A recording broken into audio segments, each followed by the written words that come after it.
Salut à tous les amis, j'espère que vous allez bien et aujourd'hui on se retrouve pour une toute nouvelle quotidienne et aujourd'hui vous l'avez compris on va parler un petit peu de la BMW donc on va pas faire grand chose dessus, je vous montre tout de suite un petit aperçu.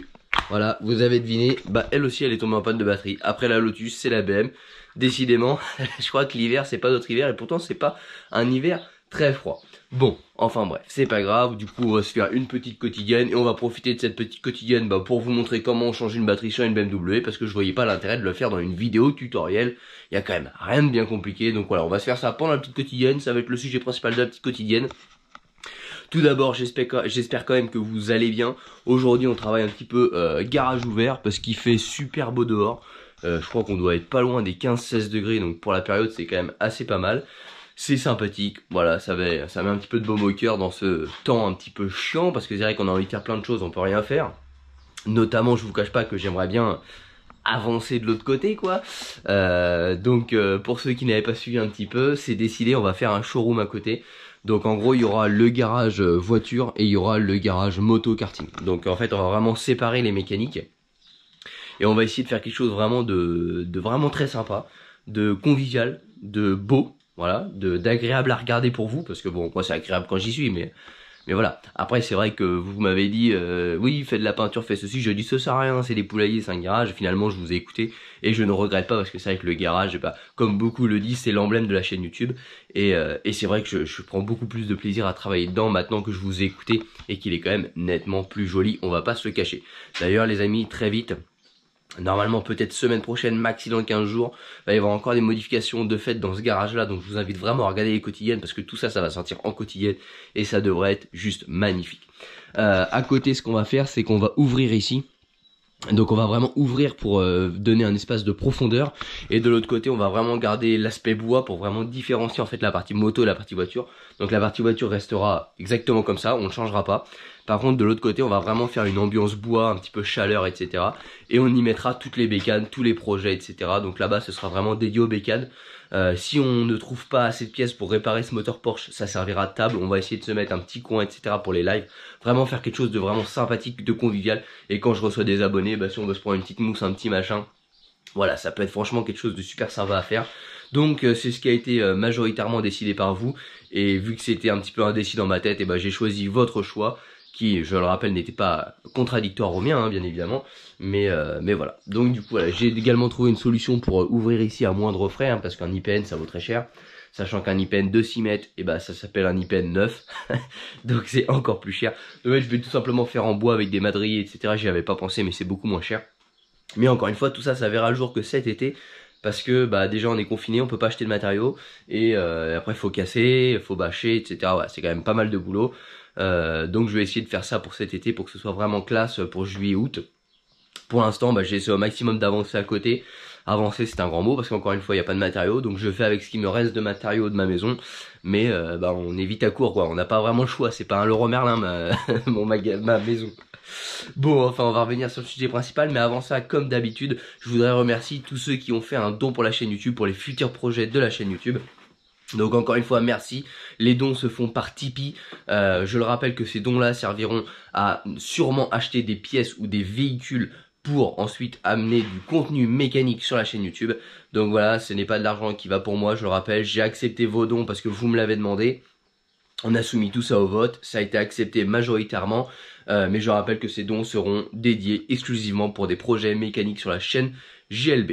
Donc j'ai pris par habitude et par remerciement, parce que je trouve que c'est un juste retour des choses, de remercier tous les donneurs. Donc il n'y a pas de somme minimum, hein, tous les donneurs qui donneront 1 euro sur cette chaîne YouTube ou plus, ça c'est libre à chacun. Et bah je les remercierai dans chacune de mes quotidiennes. Alors j'ai déjà reçu des petits messages, oui t'as oublié de me citer etc. Ne vous inquiétez pas les amis, en fait vous vous souvenez j'ai pas internet chez moi. Donc en fait le moment où je tourne la vidéo, donc en fait vous donnez vos dons. Donc admettons que c'est le lundi. Moi je tourne la vidéo le lundi, mais admettons que je la tourne à midi. Donc tous ceux qu'on fait le lundi après-midi, finalement je les ai pas. Et ma vidéo sortira que le mardi parce que bah j'ai pas internet. Donc du coup je suis obligé de le faire avec mon téléphone. Donc le temps que je monte la vidéo, donc je la monte généralement la nuit, que je la mette en ligne, elle se met la nuit, donc elle sort que le lendemain matin. Donc en fait il y a à peu près 48 72 heures max de décalage entre le moment où vous faites un don et le moment où je vous remercie. C'est tout simplement parce que là on est arriéré là où j'habite, c'est un peu la galère. Donc voilà, ne vous inquiétez pas, et si vraiment je vous oublie, vous venez me le dire, et toute la honte à moi de vous avoir oublié. Donc aujourd'hui je vais remercier les tipeurs qui se prénomment Patlouf. Je m'excuse, tu fais partie de ceux que j'avais oubliés. Alors en fait j'avais mis j'avais mis Patrick, peut-être que c'est Patrice, je ne sais pas. Bref, c'est pas grave. Patlouf, merci encore à toi de ton don. Et encore désolé de t'avoir oublié. Je remercie également Hugo, Stéphane, Pascal GTI, Fred GTR. Alors il y a beaucoup de pseudos et de noms de famille, vous m'excuserez, mais j'ai que ça, donc je vous remercie. Comme ça vous allez sûrement vous reconnaître si vous regardez la quotidienne. Je voudrais également remercier Romain, Daumont, Corentin, Mickaël, l'ours, Laurent, Boss, BG du 22, ça c'est la classe, BG du 22. Pense à changer ton pseudo que je puisse te remercier et mettre un petit peu un prénom sur ton futur don. Je te remercie encore à toi. Stéphane, Tivan, je ne sais pas comment on le prononce, Franck, Guillaume, Jérémy, Blue Leader, alors ça c'est pareil, c'est un pseudo, Najib, Michel et Napster. Et ben écoutez les gars, merci à vous des dons, et encore une fois je le répète, ça fera l'objet d'un nouveau véhicule. Alors pour l'instant, vu la somme qu'on a récoltée, ce sera plutôt, parce que je rappelle que cette somme là elle va pas acheter à 100% le projet, hein. Moi je vais amener les 3/4 de la somme, et pour l'instant le budget qu'on a, on partirait sur une moto. Donc voilà, encore une fois rien n'est décidé, tout est envisageable. Et on va vraiment essayer de se faire un truc personnalisé. Il faut que je trouve une société qui fasse des kits déco, de la peinture comme ça en aérographe, pour vraiment mentionner tous les noms des donneurs sur chacun des projets. Parce que je rappelle que c'est pas des véhicules que je veux vendre, je ne veux pas faire de bénéfice sur les dons des abonnés. Donc c'est des véhicules qu'on prendra, qu'on fera de la mécanique dessus et qui resteront ici. Et si je dois agrandir les garages, j'agrandirai les garages, mais ce ne sera jamais vendu. Chaque projet où il y aura eu des dons d'investis dedans, le prénom, le pseudo, le nom des donneurs sera inscrit sur le véhicule, que ce soit une moto de route, une motocross, une voiture, ce sera inscrit dessus. Et donc juste pour ça je veux pas les vendre, parce que dans 10 ans on se dira putain tu te souviens on avait fait ça ensemble, etc. Voilà, donc moi je veux vraiment garder ça en trophée, en souvenir, et voilà, je veux que chacun puisse dire, moi j'ai mis 1 euro dans ce projet là, j'ai mis 10 euros, voilà, c'est vraiment quelque chose qui me tient à cœur. Et donc je vous ai promis qu'on le ferait comme ça, et on le fera comme ça, et ça ne sera jamais vendu. Les amis, on va passer sur le sujet principal, donc le changement de cette batterie là. Alors j'ai regardé, on l'a mis en charge, etc. Bref, elle tient pas la charge, au bout de 3-4 jours elle se décharge si le véhicule roule pas, donc c'est pour ça qu'on la remplace. Alors le problème c'est que tous les neurotos, tout ça c'est fermé, et madame reprend le boulot, parce que oui, je sens tout de suite les rageux qui vont tomber. Oui, de toute façon elle a pas besoin, on est en confinement. Oui, mais madame travaille dans le commerce, et madame a besoin de sa voiture pour aller vous mettre des produits en rayon pour que vous puissiez aller faire vos courses. Donc il fallait réparer, donc j'aime pas faire ça, mais on a été obligé d'acheter ça sur Amazon, parce que c'est les seuls qui livraient, voilà, et que tous les centres auto sont fermés. Donc c'est voilà, c'est pas très moral, mais en tout cas c'est comme ça. Et en fait de base sur cette BMW, donc déjà c'est la batterie d'origine de la BMW, hein. La BMW est de 2003, elle a 17 ans la batterie, donc voilà, faut pas trop lui en vouloir non plus. Elle a lâché, paix à son âme, et encore une fois je pense qu'elle a fait quand même du bon boulot, parce que si vous roulez tous les jours avec, elle tombe pas en panne, hein. Mais si vous êtes 2-3 jours sans rouler, en fait au bout d'un ou 2 jours elle vous met attention aux batteries faibles, et au bout du 3 ou 4e jour elle démarre plus. Donc et je rappelle, c'est pas l'alternateur, j'ai vérifié bien évidemment, mais elle est foutue, hein, 13 ans, voilà, c'est comme ça, hein. Enfin 13 ans, non, 17 ans, je dis des conneries en plus. Donc du coup j'ai démonté, c'est bien la batterie d'origine, et en plus d'origine c'est une 90 ampères, donc j'ai mesuré pour essayer d'en mettre une plus grosse. Donc sachez ceux que ça intéresse qu'on peut mettre jusqu'à une 110 ampères dedans en termes de taille de la batterie. Donc nous on a pris une 100 ampères Varta, franchement il n'y a pas de publicité, il n'y a rien. C'est une batterie que j'aime bien. Pourquoi? Parce qu'elle a déjà une bonne prise en main. Vous voyez, elle a une grosse poignée, c'est ce que je mets dans mon Cayenne, parce que je la trouve facile à transporter, à démonter. Alors certains disent ouais, mais une fois qu'elle est en place, elle est en place. Oui, mais quand vous faites des interventions, des fois vous démontez la batterie, et franchement c'est grave chiant quand vous avez juste ces 2 petits anneaux. Je trouve il n'y a pas de portée, il n'y a rien. Donc voilà, c'est une marque que j'apprécie. En plus c'est une marque que je trouve qui tient bien dans le temps. Généralement quand je les change, je suis pas embêté. Après il en existe plein d'autres, il n'y a pas de placement de produit, ça c'est juste un retour personnel là-dessus. Et écoutez les amis, la batterie elle se trouve où? Elle se trouve dans le coffre, elle se trouve de ce côté là. J'ouvre le coffre et on se retrouve, et je vous montre un petit peu comment on va démonter tout ça. Bon les amis, ça y est, on a la place. Bon, je vous ai passé le détail de retirer tout ce qui est pour les gamins. Ça je pense que tout tous les parents savent un peu comment ça se passe, hein. Les coffres sont grands mais finalement il n'y a plus beaucoup de place dedans. Donc là sur cette bagnole là, le coffre est quand même assez balèze, hein. Vous rentrez, je pense qu'à deux vous rentrez sans problème dedans, hein. Je sais pas si on se rend bien compte à la caméra, parce que généralement la caméra ça écrase, ça empêche un petit peu la profondeur, mais enfin là ça va jusqu'au siège derrière que vous voyez au bout de mon doigt. Donc le coffre est vraiment grand, hein. Ici vous mettez une personne et vous en mettez largement une autre là-bas. C'est un petit peu ce qui a conditionné cet achat de ce véhicule-là et pas une série 5. Parce que là, on a vraiment de la place. Et je rappelle qu'on a quand même 2 Yorkshire et 2 bébés. Donc du coup, ça prend de la place. Petite anecdote comme ça des futurs projets, futurs tutos mécaniques que vous allez avoir sur cette voiture-là. On va avoir le remplacement des vérins. Parce qu'en fait, les vérins de coffre, bah, vous voyez... Hop, il s'ouvre plus, faut tout faire. Donc bien évidemment vous allez avoir un tuto là-dessus pour ceux que ça va intéresser. On va avoir un tuto sur la carrosserie complète, donc ça va vraiment arriver cet été parce que la voiture est très grande et pour l'instant je manque un petit peu de temps. Donc on va faire un lustrage complet, traitement à céramique sûrement, on va même essayer de tester avec un autre produit, etc. Parce que oui, je teste beaucoup de produits et donc je garde des véhicules avec des bases non traitées pour pouvoir justement tester ces nouveaux produits et pas avoir d'effets un petit peu non objectifs ou trompeurs parce qu'on a mis un autre produit dessus avant. Donc il y aura la carrosserie, il y aura une fuite à la boîte de vitesse, hein, je vous en avais déjà parlé, donc il y a un petit suintement à la boîte de vitesse, je ne sais pas si c'est le joint spi de Villebrequin qui fuit ou si c'est le pourtour du carter de boîte. Donc bien évidemment on va vidanger la boîte, on va faire tout ça. Et si ça fuit toujours, bah, ça viendra du joint spi de sortie de Villebrequin, donc on déposera la boîte et on changera ça, et ça je pense que ça va en plaire à plus d'un parce que ça va être de la mécanique un petit peu plus poussée. On aura également les joints de cache-culbuteur à faire. Donc en fait c'est que des choses qui ne coûtent pas cher en pièces, c'est-à-dire que les joints de cache-culbuteur ça va à quoi, à 60 € de pièce, un joint de Villebrequin c'est 22 €, c'est que des trucs qui ne coûtent rien mais qui demandent beaucoup de main d'œuvre et c'est des choses qui sont très coûteuses à faire en garage malgré que le coût des pièces n'est pas cher. Donc tout ça c'est les vidéos qui vont arriver sur la chaîne YouTube, c'est pas grand chose entre guillemets, c'est pas de la mécanique grave, après c'est de la mécanique qui est un petit peu plus grosse que changer des bougies. Mais encore une fois, ça c'est bien quand on sait le faire, mais quand on sait pas le faire, je vous déconseille d'acheter une voiture avec tous ces problèmes là, parce que bien évidemment ça va vous coûter beaucoup d'argent en garage. Après il y a des choses que je pourrais ne pas faire, ça se suinte un petit peu, il y a beaucoup de voitures qui suintent. Vous commencez à me connaître, je suis un petit peu maniaque. Les amis, on se retrouve. Alors, la batterie en fait se trouve, alors là vous connaissez bien ce compartiment, vous savez le compartiment où j'ai bidouillé en pleine nuit pour débrancher la pompe à essence, vous commencez à le connaître celui-là. Bon, vous avez le cric qui est ici, et là-dessus vous avez un cache. Voilà, alors il y a beaucoup de cache, hein, c'est allemand, c'est des voitures entre guillemets haut de gamme. Et là on aperçoit la batterie, donc on a les deux cosses qu'on va démonter par là. Mais la batterie ne sort pas par là, vous l'aurez deviné. La batterie elle sort, hop, alors il faut retirer un premier cache. Ensuite, il faut retirer un deuxième cache. C'est les Allemands, hein, tout est caché. Quand tu crèves au bord de la route, quand tu pars en vacances, t'es content parce que juste pour sortir la route de secours, il faut déjà 1h30 et vider les bagages.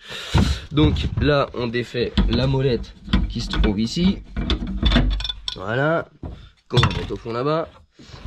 Maintenant, on retire la roue qui fait 18 ou 19 pouces, qui pèse 1 tonne.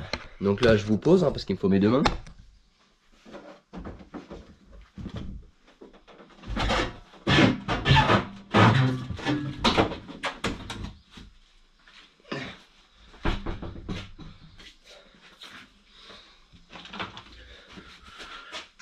Voilà, et en fait la batterie va sortir tout simplement par ici, voilà.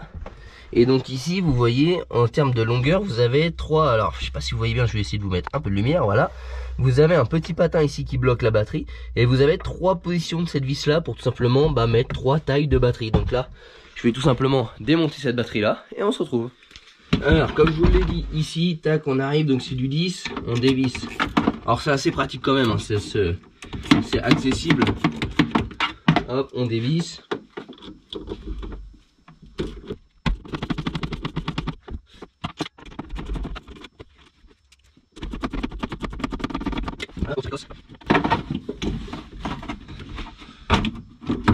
Après on a une vis de 13 qui se trouve ici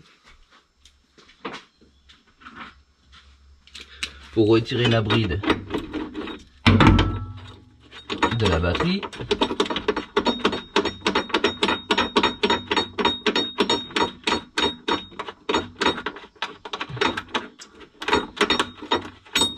Voilà. Et maintenant on devrait pouvoir extraire tout simplement la batterie. Voilà. Une belle batterie d'origine BMW. C'est pas moi qui l'invente, c'est inscrit dessus.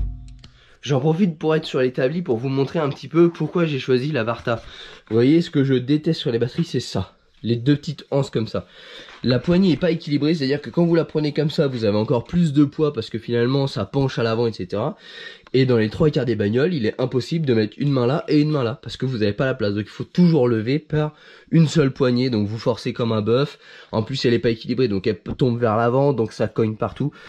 Voilà tout simplement pourquoi je ne prends pas ce type de batterie. Donc là vous le voyez, c'est une batterie 90 ampères, hop, et là on a une 100 ampères et ça c'est 830 ampères en démarrage, et celle-là était en 900 ampères de démarrage. C'est pour ça que je vous conseille de prendre une 100 ampères et pas une 90 ampères, parce que les 90 ampères avec 900 ampères en puissance de démarrage, et ben c'est plus commercialisé, c'est aussi simple que ça. Alors est-ce que c'est des modèles qui ont été faits pour BMW, je ne sais pas, mais moi j'en ai pas trouvé.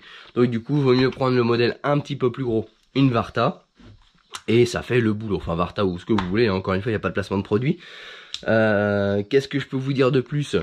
Ce qu'il faut savoir, c'est qu'une batterie qui est HS, ça peut se dévoiler sous plusieurs formes. C'est-à-dire qu'une batterie HS, pas forcément une batterie qui est vide. Dans la batterie, vous avez sa capacité, et vous avez sa capacité également à développer de la puissance.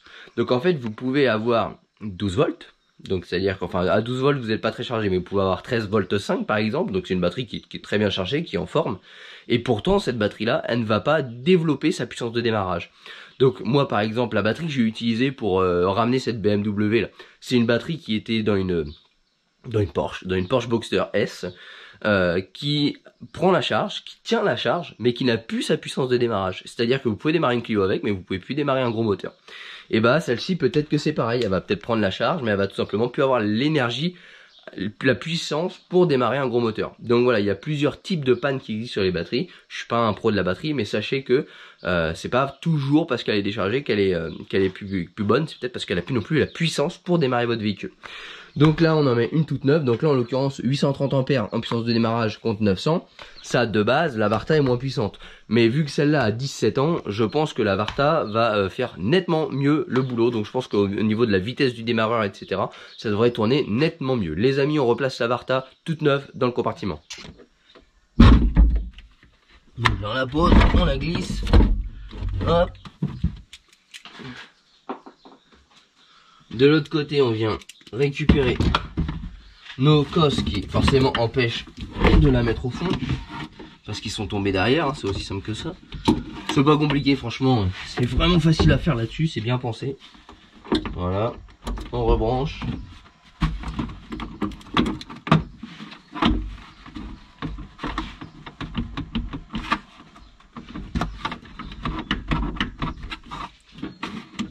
On revisse les têtes.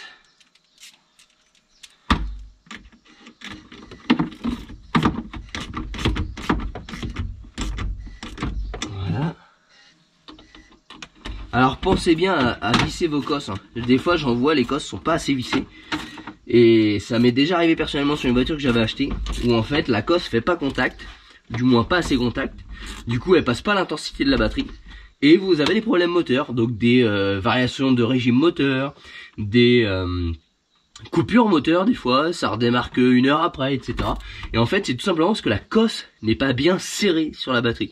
Ce qui fait que l'intensité de la batterie ne passe pas correctement dans les fils, et ça vous met tout un tas de bordel, des problèmes ABS, des choses comme ça. Ça m'est déjà arrivé, donc pensez à bien serrer vos cosses et à vérifier que la vis serre bien et qu'elle vise pas dans le vide.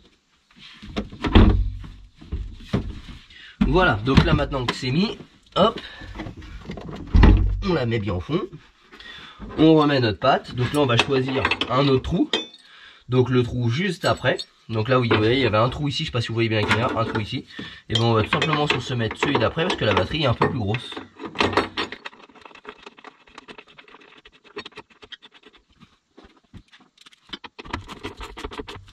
Voilà, c'est terminé pour le changement de batterie, vous avez vu c'est franchement hyper simple, on remet la roue, on remet le bordel les gamins et c'est terminé. Bon les amis, petite surprise, on se retrouve, je viens de découvrir quelque chose de pas joli sur cette BMW. Je pense qu'il y a eu un petit peu de bidouille de fait. Je ne sais pas si elle a subi un attache-remorque installé par quelqu'un de peu consciencieux ou s'ils ont bidouillé pour mettre des phares à LED un jour, je ne peux pas vous dire. Faudrait que je regarde plus en détail, je viens de tomber dessus donc je vous montre ça en live. J'ai des fils qui sont totalement dénudés. sauf qu'ils ont été dénudés, mais un travail comme ça, de pro. Ce qui fait que quand ça a été fait, ça n'a pas été protégé, donc les fils se sont touchés entre eux, et il y a des fils qui ont complètement fondu. Voilà, c'est un sketch, ça a été fait n'importe comment, je ne sais pas pourquoi, il faudrait que je regarde plus en détail à quoi sert le module, où se repiquent les fils, pour savoir, imaginer un petit peu ce qui aurait pu être fait sur cette BMW. En tout cas, on va pas laisser ça comme ça, parce que c'est un coup à ce que ça prenne feu. Je vous montre quand même un petit peu ce que je viens de découvrir. Alors j'espère que vous allez bien voir la caméra, mais regardez tous ces fils là. Normalement je pense, enfin j'en ai déduit que vu qu'il y avait ça, c'est ça qui a attiré mon œil. Vu qu'il y a du scotch comme ça, généralement ils sont mis dans des gaines comme ça. Donc c'est un petit peu de guidoline, voilà. Et là tout avait été défait. Et quand je regarde, regardez les fils. Regardez les fils qui se baladent là. Ça a totalement fondu, vous voyez. Donc ça a été dénudé, ça a fondu. Ça a été remis torsadé ici, sur la prise. Alors regardez le travail. Ici, alors regardez. Ça a fondu. Là, j'ai les fils. Le noir, c'est le plastique qui a brûlé. Là, j'en ai un. Vous voyez, celui-là, comment il a fondu sur la longueur. Ici, c'est dénudé. Et j'ai plein de bouts de fil comme ça. Regardez, là, ça a fondu. Ça a fondu. Du coup, on voit les fils qui se baladent. Le marron, là, également. Hop. Alors, lui, il a carrément fondu avec le jaune. Ils sont collés ensemble. Regardez. Regardez. Alors, c'est pas facile de vous montrer. C'est totalement collé. Là, les deux fils, ils ont fondu ensemble. Regardez. Au bout de mon doigt là, c'est totalement collé. Bon, vous comprendrez que ça, c'est quelque chose d'hyper dangereux. Et celui qui a fait ça, c'est un inconscient. Parce qu'à mon avis, je pense que ça a dû être pour ajouter des enceintes peut-être à un moment. Pour brancher une option qui n'était pas d'origine sur ce véhicule-là. Peut-être pour mettre un attache-remorque, je n'en sais rien. J'émets des hypothèses à l'heure où je vous parle parce que j'ai découvert ça. En tout cas, ça a été fait n'importe comment. C'est-à-dire que la guidoline n'a pas été remise sur le faisceau, donc déjà c'est moche. Deuxièmement, quand ça a été retiré, ou parce qu'ils n'ont pas réussi à le mettre, je n'en sais rien, tous les fils qui ont été dénudés n'ont pas été protégés, donc même pas avec un bout de scotch, rien, que dalle. Ce qui fait que les fils se sont touchés, ils ont fondu, donc imaginez c'est quand même un coup à foutre le feu dans la bagnole, sachant que c'est tout en moquette, hein, tout ça c'est de la moquette. Donc une petite flamme et ça y est, c'est parti, boum. Hein. Franchement, c'est du travail, ni fait ni à faire, et ça me fout en rogne de voir des trucs comme ça. Finalement, je suis bien content que cette batterie-là est lâchée, parce que sinon j'aurais pas vu ça. Et la dernière fois quand j'ai regardé où est-ce qu'elle était, j'ai pas tiré l'attention. Mais là, je me suis dit, tiens, c'est bizarre, il y a pas de gaine. Ah oui, bah oui, mais il y a pas de gaine. Hein. Putain, ça me gaffe, ça.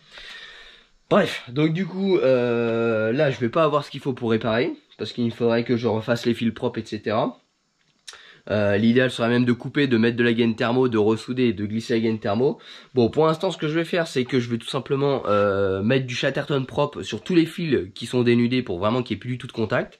Parce que là, ça c'est un coup. Alors, dans le meilleur des cas, vous grillez un module. Hein, je sais pas, admettons que c'est le module ABS, ça touche, ça fait un court-circuit, ça grille le module. Ça, c'est dans le meilleur des cas. Par contre, dans le pire des cas, vous foutez le feu à la bagnole, quoi. Donc là, votre bagnole, c'est réglé, quoi. Et ça a clairement été bidouillé. C'est pas comme ça d'origine, j'ai aucun doute là-dessus. Bon, bref. Je vais passer ma colère ailleurs, hein. Mais ça m'agace de voir ça. Putain, les mecs qui font du boulot comme ça, là, toucher à rien plutôt que de vous improviser électricien. Franchement, c'est ni fait ni à faire. Là, je vais prendre un petit peu de Chatterton de notre ami Pat des Vosges qui m'avait envoyé des rouleaux de Chatterton qui sont d'une extrême qualité, faut être honnête. Donc du coup, je vais reprendre fil par fil. Je vais mettre du Chatterton tout le long, etc. pour vraiment protéger. Et quand les magasins seront ouverts, j'irai acheter des rouleaux de fil électrique que je vais couper. Je vais tout simplement remettre de la gaine thermo dessus pour refaire un faisceau hyper propre. Parce que là, ça c'est ni fait ni à faire. Vous avez vu, c'est carrément torsadé comme ça. Ça s'est touché, ça a fondu. Bref, ça m'agace les amis, je fais ça. Et puis on se retrouve après. Bon les amis, on se retrouve. J'ai fait quelque chose de dégueulasse, mais qui va en fait tout simplement éviter que ça reprenne feu. Donc un fil, deux fils, trois fils, 4 fils et 5e fil derrière. J'avais 5 fils qui étaient à nu, qui se touchaient comme ça, donc ça devait faire des étincelles de temps en temps, parce qu'il y en a 3 quand même qui sont côte-côte, donc avec les vibrations de la voiture, il y avait forcément des étincelles, et je pense que c'est pour ça que ça a fondu. Il va falloir que je regarde à quoi servent cette prise-là, hein, donc tout simplement ce module qui est ici avec la prise qui est connectée là. Qu'est-ce qu'elle relie sur la voiture pour essayer de voir, et ben finalement, si j'ai pas des problèmes. Alors il n'y a pas de voyant, il n'y a rien, la valise, il n'y a rien. Mais peut-être que ça m'a créé des problèmes qui sont pas détectés. Donc il va vraiment falloir que je regarde à quoi ça sert. Déjà pour trouver pourquoi ils ont fait un travail dégueulasse comme ça. et surtout vérifier s'il n'y a rien eu d'abîmé. Donc là j'ai vraiment protégé le faisceau, hein. C'est pas du tout de la réparation, ça c'est du ni fait ni à faire, mais c'est à la hauteur de ce qui avait été fait. Donc là c'est vraiment pour protéger, pour éviter que ça se touche et éviter tout simplement de foutre le feu ou de griller quelque chose. Et dès que les magasins vont ouvrir, on va racheter du fil, on va faire tout ça vraiment plus propre que ça ne l'est actuellement, mais au moins c'est protégé, il n'y a plus de risque d'incendie ou quoi que ce soit, et ça me rassure un peu plus. Bon voilà, c'était ma petite surprise, mon petit coup de gueule de la vidéo. Franchement les mecs, quand vous savez pas faire, faites pas, hein, parce que faire ça, c'est ni fait ni à faire, c'est dégueulasse, et c'est surtout dangereux quoi. Franchement, et si vous vendez une bagnole, ayez au moins l'honnêteté de le dire, parce que le mec il repart pas de bol, sa bagnole prend feu, enfin voilà, pensez que s'il y a des enfants etc dedans, je sais pas, des mecs comme ça c'est inconscient quoi. Bref, je finis de remonter tout ça, donc là il me reste le cache qui est là-bas, le petit cric, et ça va être terminé pour cette petite vidéo. Bon les amis, ça y est, c'est terminé. J'espère que cette petite quotidienne vous aura plu. La petite surprise que j'ai découverte ne m'a pas plu, m'a plutôt même un petit peu agacé. Bon, encore une fois, je vais pas m'attaquer pour si peu à l'ancien propriétaire, mais bon, ce qui m'énerve, c'est que les gars, quand vous faites une connerie, assumez-la, quoi. Imaginez que ça prenne feu et qu'il y a des gamins dans la voiture, etc. Enfin, voilà, je pense que c'est un petit peu de moralité plus qu'autre chose qu'il faudrait faire quand on voit ce genre de choses. C'est un petit peu ce qui me met hors de moi, c'est que vaut mieux être honnête avec l'acheteur et lui dire, voilà, je te fais 40 balles de ristourne, tu vas chez un électricien et te refais ça. J'ai voulu faire un truc, j'ai pas réussi, je sais pas, mais que de cacher, et ouais, franchement, c'est le genre de truc qui m'agace, hein, et ça m'agace au plus haut point, et en plus c'est dangereux, ça peut coûter le prix d'une bagnole, etc. Et je vous passe les emmerdes avec les assurances, etc. Surtout s'ils arrivent à découvrir que ça a été bidouillé, qui prouve que c'est pas vous qui l'avez bidouillé. Bref, vous avez compris un petit peu mon petit coup de gueule. Les amis, sinon j'espère que cette petite quotidienne vous aura fait passer un petit peu mieux ce petit confinement. Encore une fois, merci aux donneurs pour leurs dons, et j'espère très vite après le confinement avoir un petit projet à vous proposer. Merci d'avoir regardé cette vidéo, n'hésitez pas à nous rejoindre sur les réseaux sociaux, Facebook et Instagram, tous les liens Tipeee, Instagram, Facebook, le groupe, la communauté, tout est en description de chacune des vidéos. N'hésitez pas non plus à vous abonner à la chaîne YouTube avec la petite cloche pour recevoir les notifications en bas à droite de la vidéo. Et nous on se retrouvera très très vite dans une prochaine vidéo. Les amis, merci à tous, merci de la communauté qu'on est, merci de votre gentillesse, merci de votre soutien, et à très bientôt, bye bye.